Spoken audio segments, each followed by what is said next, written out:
Hey guys, welcome back to the channel. This is Jay, and I wanted to come at you with another Crafty Crew Kit inspiration video.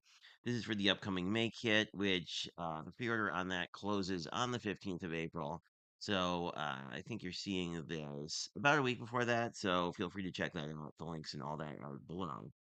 You saw my first inspiration video. We worked with the first stamp set, which is Petissier Meadow.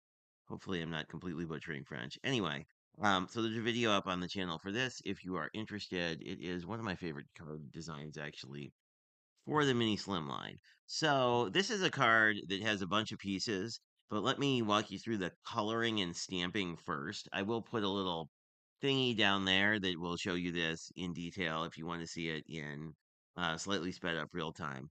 So the first thing we did is we used Saber Life is Delicious, but I used a masking technique that you can see in the video there where I basically used some post-it tape to mask off half the stamp so I could sort of use it so that it reads diagonally. Diagonally, yeah. Because we're going to mount this like a diamond when we are all done. You can also cut the stamp in half, although I tend to not like to cut stamps in half.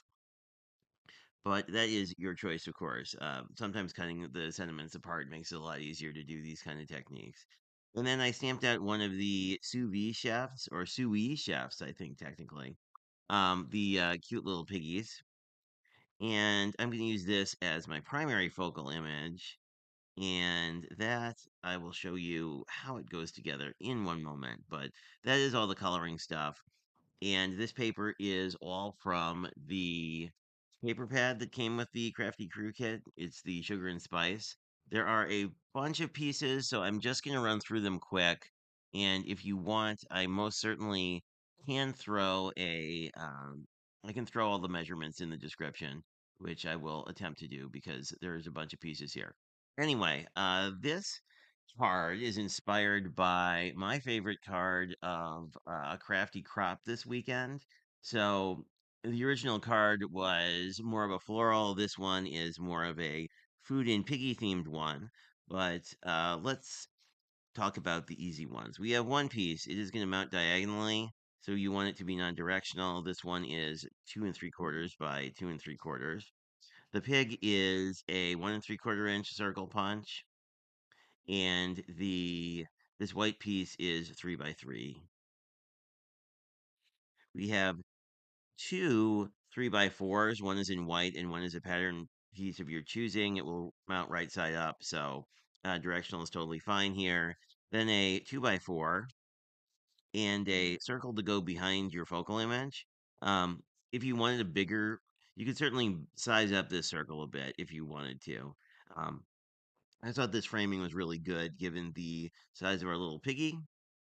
And then we have two other 3 by 3s in whatever your card base color is, and one 4 1/4 by 11. There are a couple scores on here. There is a score at 2 1/4, 4 1/2, and 7 3/4. And basically, we're going to fold this up so that we have a little zigzag. Um, so it's Mountain Valley Mountain, essentially, if you are someone who is into talking about folds in that way. Um, so when the card is fully assembled, it's going to stand up kind of like this. And essentially what we're going to do is use our diagonal pieces here to create a faux envelope. So there'll be a faux envelope here and a faux envelope here.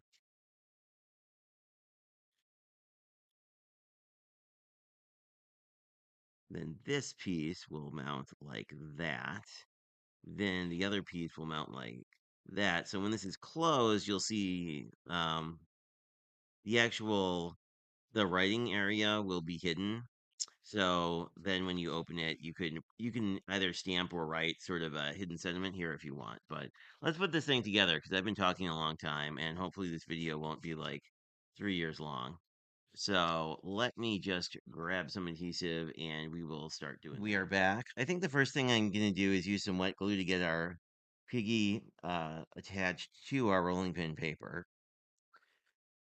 This was left over from our previous project, so I thought it would be really good to sort of mirror the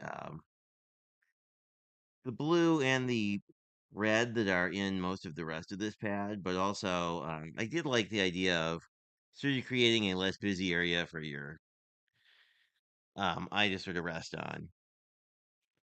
So now I'm just going to use tape adhesive to get all of our square pieces mounted. And you could use either tape or wet adhesive for this whole thing. This becomes sort of our place to write a more significant note if we so choose. And like always, if you're setting this down and see that it doesn't look quite right, you can usually rip it up. Even if you rip the surface of the cardstock, no one's really going to see that once you glue it all together. This one we do want to make sure is right side up. And this houndstooth is actually I think my favorite pattern in this particular pad. So I was kind of sad to cut it up, but I feel like the theme here makes more sense if it's, more of sort of a cooking bakery kind of thing. And we're using a lot of teal on this. And we want to put the pattern paper on the front down first because we're going to then glue the sort of envelope flappy piece on top of it, which may or may not make sense, but it'll make sense once we start doing it. This is definitely one of those cards that's like really fun to make. This would actually be a fun card for like a mystery craft along too, because I don't know that you'd necessarily know what it is if you just had all these parts as parts. I don't know. I haven't done. I don't know. I used to do mystery craft alongs, but I haven't done that in a while. So, if that's something you're interested in seeing either on my channel or Crafty Stamp Co's, feel free to leave a note to that effect because they can be kind of fun. Um, and as you see, if you watch the little insert video on me making this, I did stamp it incorrectly the first time. Well, I stamped it okay, but there was some extra ink which got on here that kind of smeared it. So now these pieces are all together. And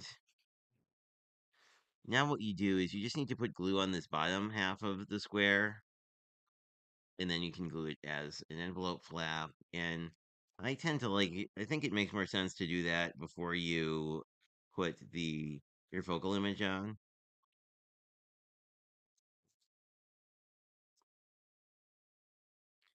'Cause I think it's just easier to line up the points here. And I did switch back to wet glue because I really like wet glue for these kind of things.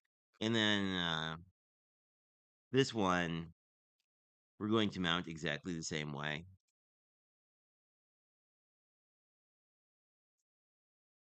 There we go. It doesn't really take a ton of glue here. But I like the idea that you really have this like hidden area. So if we want to do, you could do almost anything there. You could, if you wanted to. The stamp set has some cute like little objects like this cute little takeaway bag if you wanted to like do a little stamping there or whatnot. So there are always a lot of options with these kind of cards. So feel free to make it your own. And Crafty Stamp Co. does have a group, so feel free to post there. And our alignment is actually pretty good. We have a pretty wide margin here, so you could like use this is more of a like half-inch size sentiment, so you could use that. And we're just gonna put our pig on the front.